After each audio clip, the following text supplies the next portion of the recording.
Página 67. El triunfo de la demonomanía.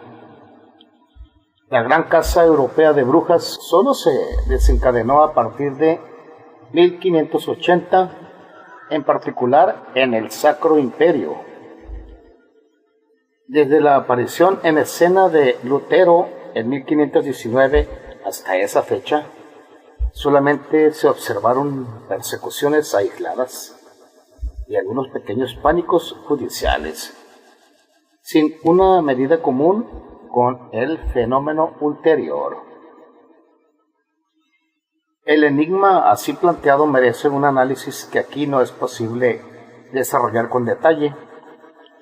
A lo sumo, hay que observar que el cambio no se debió a una actitud totalmente diferente por parte de los reformadores.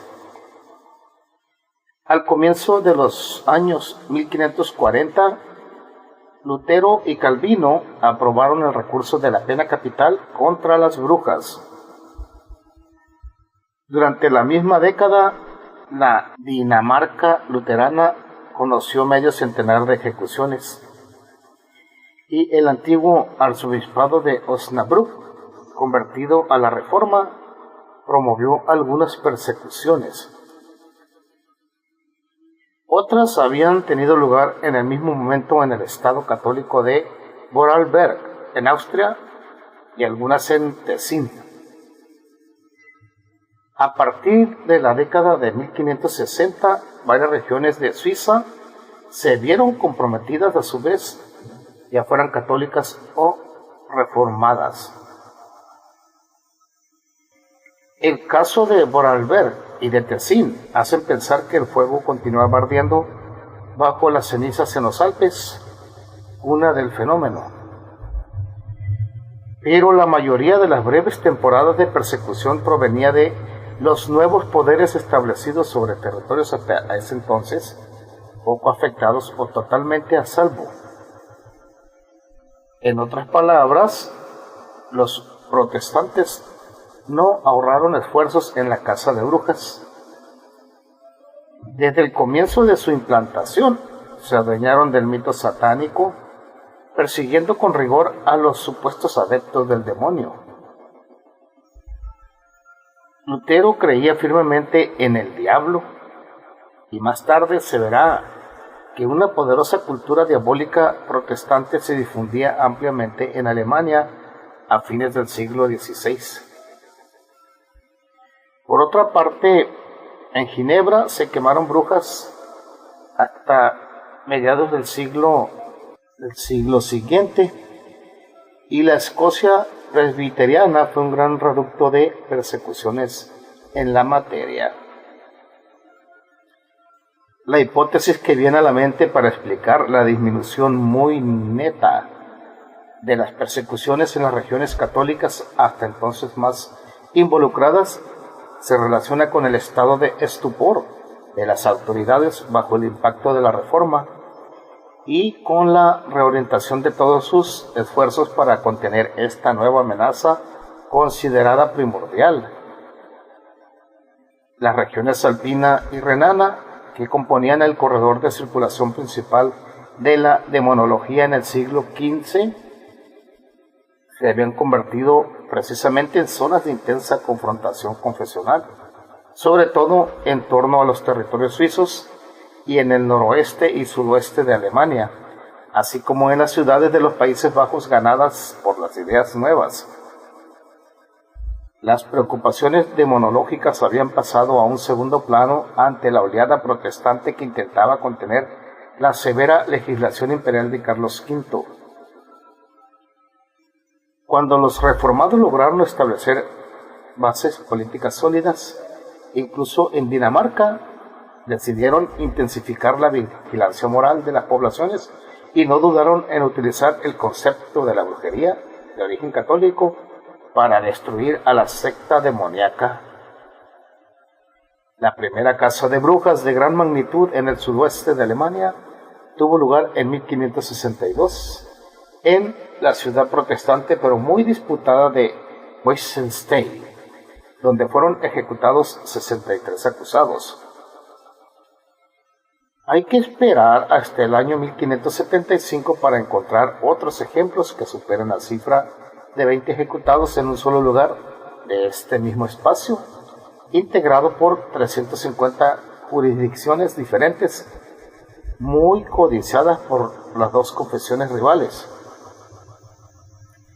Hasta 1698 fueron condenados a muerte varios millares de acusados de brujería.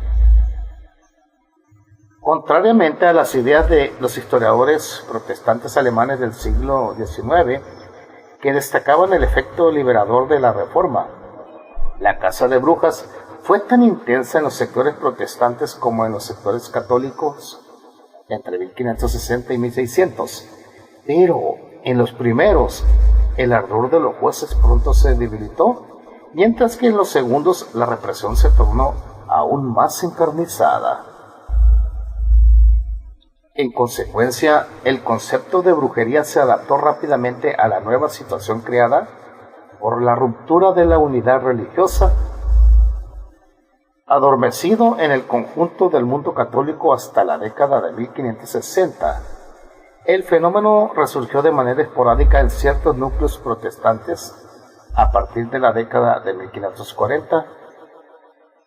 Luego adquirió repentinamente una dimensión de pánico en 1562 en Weissenstein y en los Alpes suavos entre el Neckar y el Danubio.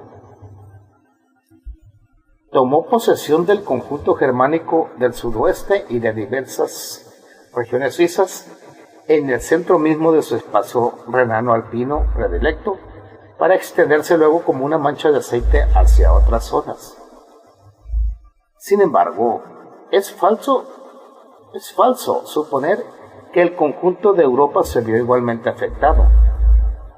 El epicentro del sismo diabólico permaneció siempre en el amplio corredor de circulación que conduce de Italia al Mar del Norte. Las más grandes casas de brujas de fines del siglo XVI se concentraron allí antes de invadir toda Alemania. Ignoraron casi totalmente el Mediterráneo y solo llegaron tardíamente al centro o al este de Europa. La intensificación brutal de la caza de brujas en el último cuarto del siglo XVI demuestra que en esta época se experimentaba un gran temor al diablo. Un gran temor al diablo. Aún así, hay que identificar las causas y los límites sociales de este fenómeno. Las inquietudes y rivalidades religiosas, las tensiones políticas, las malas cosechas relacionadas con una pequeña era glacial que causaba pestes más frecuentes y una mayor violencia en las relaciones entre los hombres en un contexto de guerras de religión, se pueden considerar como los factores conjuntos de una explicación. Pero se puede afirmar que los efectos se sintieron de una manera idéntica en los diversos niveles de la sociedad. Los temores de la gran mayoría se habían agravado lo suficiente para modificar radicalmente en pocos años la visión del mundo popular y reorientarla hacia un terror nuevo frente al diablo. Mi respuesta tiende a ser negativa. Lo que cambió más profundamente parece haber sido la angustia de la clase dominante más que la trama de creencias de las masas. El resurgimiento violento de la caza de brujas y su aceleración estaban sin duda menos relacionados con una modificación del estado de ánimo de los campesinos que con una revolución cultural que afectaba a las élites sociales. El universo de los intelectuales, de los artistas, de los clérigos, de los burgueses y de los nobles se había visto perturbado por los efectos en cadena debidos a la Reforma y a las luchas entabladas contra ella. Una nueva fractura separaría en lo sucesivo al Mediterráneo, todavía iluminado por los fulgores del Renacimiento y del humanismo italianos, del noroeste de Europa, en particular del Sacro Imperio y de sus confines, territorios sobre los cuales se desarrollaba una poderosa confrontación religiosa. Las guerras de religión habían comenzado en los años 1560 en Francia y en los Países Bajos españoles. La literatura y el arte traducían el debilitamiento del optimismo de los humanistas utópicos de comienzos del siglo y la revaloración de la noche, de lo patético, de lo trágico, de la violencia. El Renacimiento se hacía manierista en Italia, pero oscuro y más dramático allí donde los peligros parecían abundar. Los notables de las ciudades, los alcaldes, las personas a cargo de responsabilidades religiosas o civiles, se inquietaban con el desarrollo de los acontecimientos que se tornaban calamitosos, saturados de turbulencias, como si Dios hubiera abandonado a los hombres para castigarlos por sus pecados. Aquellos que todavía creían, como Erasmo en el primer tercio del siglo, en la bondad del Creador y en la posibilidad de reformar la Iglesia desde adentro, acababan de ser derrotados en el Concilio de Trento, aproximadamente en 1563, por los partidarios de una reconquista militar de las posesiones y los espíritus perdidos. Comenzaba la Contrarreforma sin concesiones. El siglo de los humanistas viraba hacia la intolerancia. El renacimiento diabólico se insertó en esta trama. Provino esencialmente de una reorientación deseada por las iglesias, aplicada por los poderes civiles y difundida por los intelectuales y los artistas. Una suerte de competencia se entabló entre los protestantes y los católicos para demostrar que el demonio estaba más activo que antes a causa de los pecados y los crímenes del enemigo religioso. Los primeros en poner énfasis sobre este tema fueron los reformistas. El acento puesto por ellos en el Antiguo Testamento, que muestra las artimañas de Satanás, jugó un rol muy importante, ya que permitió el acceso de todos al conocimiento de los textos sagrados en la lengua vernácula, mientras la imprenta multiplicaba el número de ejemplares. Además, los reformados aceptaron totalmente, sin objeciones, la demonología medieval, aunque no figurara en las Sagradas Escrituras. Por otra parte, la teología luterana asignó al diablo un lugar más importante que la católica. El florecimiento extraordinario que tuvo en Alemania la literatura especializada en los libros del diablo durante la segunda mitad del siglo XVI demostraba la importancia de la figura diabólica, igualmente presente en los poemas o piezas teatrales. La propaganda partidaria también hizo uso de ella para dar un carácter diabólico al enemigo religioso, en particular al Papa, considerado como el anticristo, anunciador del reino de Satanás en este mundo. Hay que agregar que el rechazo de los protestantes al exorcismo y a la confesión privada avivó aún más el temor al demonio, pues las prácticas católicas en la materia permitían contenerlo o al menos controlarlo.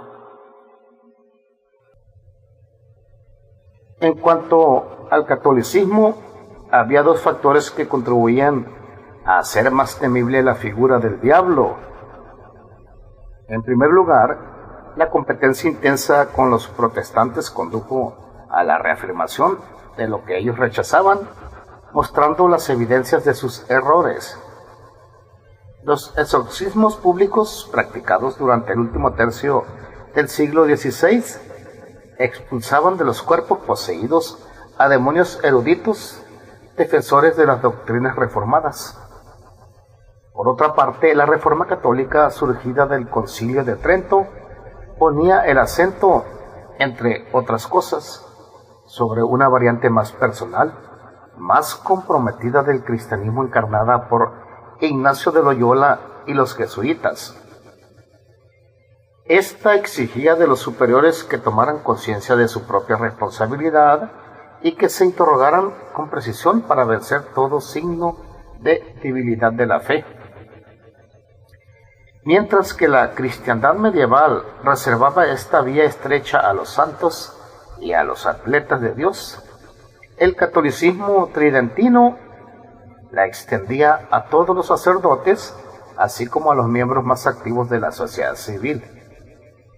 Este tipo de cristiano invitado a la introspección se encontraba solo frente a sus propios pecados, en todo caso mucho más convencido que los adeptos medievales de una fe más colectiva para enfrentar personalmente al demonio oculto en el interior de su propio cuerpo, o aquel que venía a ofrecerles todas las tentaciones imaginables. El mito de Fausto, que vende su alma a Mefistófeles por todos los bienes y conocimientos de este mundo, apareció por primera vez en Frankfurt del Meno en 1587. Expresaba la angustia de una soledad frente al demonio y traducía un fenómeno social y cultural de gran importancia, la extensión a una esfera social más amplia del modelo de la santidad, acompañada de un sentido de culpabilidad más fuerte y de una ruptura implícita con la masa de cristianos que seguían buscando la seguridad de los automatismos de la fe. Interrumpido hacia 1520-1525, el torrente demonológico resurgió más tarde en el universo protestante. Los Teufelsbücher, escritos por pastores luteranos en un lenguaje simple para la educación de los fieles, le dieron un renovado vigor en el Sacro Imperio de mediados del siglo XVI. La caza de brujas se reactivó ostensiblemente desde la década de 1560. La competencia doctrinal entre el catolicismo revigorizado por el Concilio de Trento y sus enemigos produjo una extensión de los temores demoníacos al conjunto de las élites religiosas y civiles de los dos bandos. Las generaciones que llegaron a la edad madura hacia 1580 eran profundamente diferentes de las de principios del siglo XVI. Veían al mundo como un campo de batalla, donde se libraba una lucha titánica entre las fuerzas del bien y del mal. En esta cultura trágica, enraizada en la religión y la moral, pero también en la literatura y el arte, el hombre iba a mirar su propio cuerpo con temor, pues el demonio amenazaba con ocultarse en él. Para los hombres, el universo se había apartado del libro sagrado y de los libros. El humanista ya no podía vivir en utopía como Tomás Moro o Rabelais. Ya no se atrevía a creer en la bondad de Dios, ni en la belleza y la grandeza del hombre, ni en la jerarquía neoplatónica de seres, de donde el diablo estaba excluido. Después de haber sido conminado a elegir su bando, en lo sucesivo necesitaba militar para defenderlo, abandonar toda idea de conciliación. Pero los humanistas cristianos europeos de fines del siglo,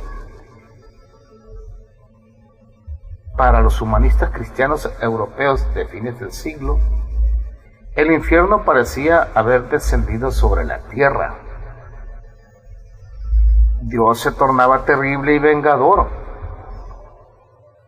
Bajo el pincel de Peter Bruegel el Viejo, el mundo flameaba y el hombre sufría, como en el triunfo de la muerte hacia 1562, la masacre de los inocentes hacia 1563 y en el alucinante Jule Griet hacia 1562. Avanzaba embrutecido, alelado, con vanas riquezas bajo el brazo hacia las fauces abiertas del infierno, mientras que un ejército de demonios invadía un mundo incendiado, donde solo las mujeres trataban de rechazarlo.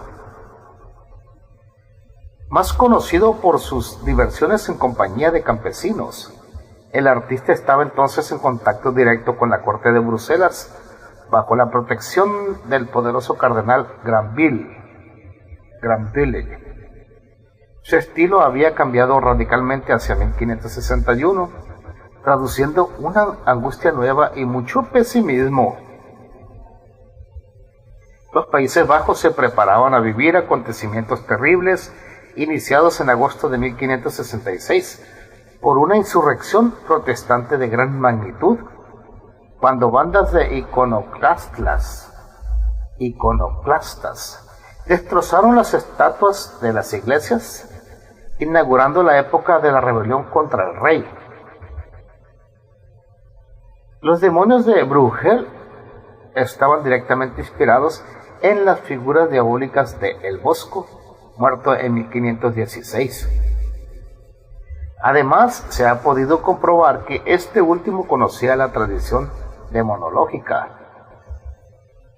En la Tentación de San Antonio, Lisboa, o en El Juicio Final, Viena, pintadas por el célebre visionario, se observan indicios del Formicarius de Nider y del Malleus Maleficarum, publicado en 1487.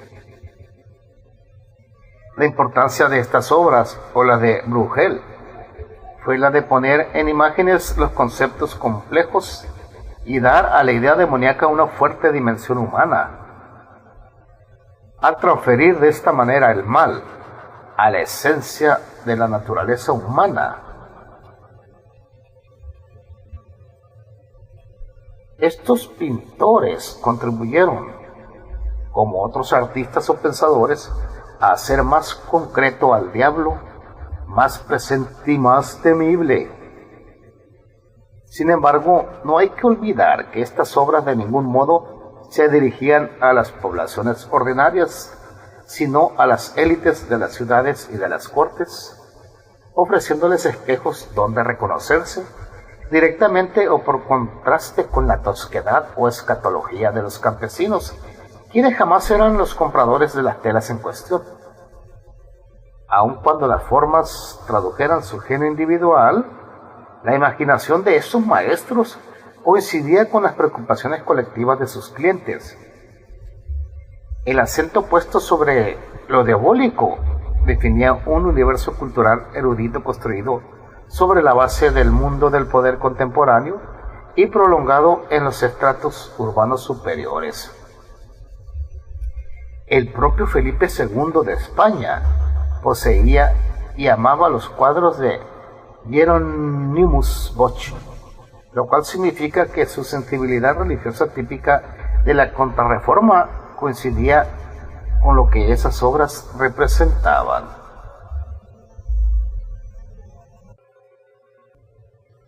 La proliferación de los manuales de demonología a partir de 1580 procedía de una lenta maduración. Lejos de constituir una barrera a los intercambios en este dominio, la fractura religiosa la había intensificado sobre la base de una feroz competencia por el control de las almas. Control de las almas. El repliegue observado desde 1520 hasta alrededor de 1560 se debía probablemente al triunfo temporal de las ideas humanistas más optimistas. Hacia 1530, Rabelais veía la vida color de rosa, antes de que sus gigantes se hicieran poco a poco menos exultantes y que él mismo viera apagarse los colores del mundo. La figura del diablo, puesta entre paréntesis por la República de las Letras Erasmiana, cuyos miembros en toda Europa profesaban una religión más personal y menos supersticiosa, aguardaba su hora. Paradójicamente llegó bajo la pluma del primer adversario de la casa de brujas, John Weir. Si se dejan a un lado las dudas de Molitor a fines del siglo XV sobre la realidad de sus acciones, Weir inauguró una tradición al considerar a las brujas como enfermas, a las que era necesario curar. Sin embargo, se adelantaba casi un siglo con su teoría, como Montaigne, que admitía su escepticismo al respecto. Publicada en 1563, la obra de Jean Weir, De Praesticis Daemonum et Incantationibus et Beneficis, admitía la existencia y las empresas de Satanás, pero definía al diablo como un maestro de las imposturas, capaz de hacer pactos con los magos infames. Estos últimos, como verdaderos pervertidores, debían ser perseguidos con severidad, al contrario de las supuestas brujas. Médico personal del duque de Cleves-Juliers desde 1550, Jean Weir ya había escrito libros de medicina y consideraba a las poseídas o embrujadas desde el punto de vista de su arte, bajo la influencia de un humor melancólico, de la epilepsia o de una chochera de la vejez. Lejos de ser un precursor del racionalismo, pertenecía en cuerpo y alma a su tiempo y predicaba la indulgencia en nombre de ideas que parecerían absurdas o descabelladas para un hombre del siglo XXI. Su obra, aparecida en Basilea, conoció otras 3 ediciones latinas hasta que en 1567 se publicó una traducción francesa y en 1568 una traducción alemana. El origen renano del autor y el lugar de la edición original recuerdan que el concepto demonológico seguía teniendo vigencia en este ámbito. Además, la actitud de Jean Weir era una reacción a la reanudación de la Casa de Brujas, ya que los 63 procesos de Westminster en 1562 habían marcado los espíritus. Varios millares de ejemplares de su libro circularon hasta finales de la década de 1560, entre ellos una reedición francesa en 1569. En ese momento todavía no se había entablado la polémica con los partidarios de la demonología y las persecuciones fueron escasas durante casi una decena de años. Habían aparecido algunos tratados contra el demonio o las brujas, como el del protestante Lambert Danieu en Ginebra en 1575, con el título latino de Beneficis. Pero todavía había que aguardar hasta el comienzo de la década de 1580 para ver surgir realmente una polémica enardecida, seguida de la producción de un mayor número de libelos o de volúmenes sobre el tema. Robert Mandrou ha podido consultar 345 títulos que circularon en Francia, especialmente durante este periodo, lo cual representa varios cientos de miles de ejemplares. Un francés abrió la danza diabólica, Jean Bodin, célebre humanista y jurista, que publicó en París la Démonomanie des Sorciers en 1580. En esta obra especula sobre las motivaciones de uno de los más grandes espíritus de la época, como si el ejercicio del pensamiento y del conocimiento de todas las ciencias debiera impedirle la producción de semejante libelo. Este era un verdadero anacronismo, pues la tolerancia no era más que una palabra vana en 1580, en medio de las guerras de religión, cuando el humanismo de la época había repudiado los ideales irenistas de Erasmo. Jean Bodin, era simplemente un representante de su época, intelectualmente convencido de lo que enunciaba, sin siquiera tener una verdadera experiencia práctica ni razones personales para actuar así. En un momento en que los procesos de este tipo eran muy raros en Francia, y él jamás participó en uno, se limitó a ayudar al procurador real, cuando enfrentaba algunos casos en los grandes jours de Poitiers en 1567, y a plantear una pregunta pertinente durante un proceso en Ribemont en 1578. Sus lecturas, complementadas por precisiones enviadas por amigos y relaciones, no le permitieron evocar más de media docena de procesos, todos situados en la mitad norte del reino, donde se llevó a cabo una docena de ejecuciones. Lo más sorprendente es que no desarrolló la tesis del Malus Maleficarum a propósito de las mujeres en la brujería, aun cuando era bastante misógino y lo había demostrado ampliamente en su célebre ensayo La République, publicado entre 1576 y 1578. Probablemente su objetivo principal era construir una legislación real entonces totalmente inexistente sobre este crimen excepcional, a fin de impedir a las poblaciones practicar la prueba de la inmersión del acusado con los pies y las manos atadas para decretar la inocencia si el cuerpo se hundía.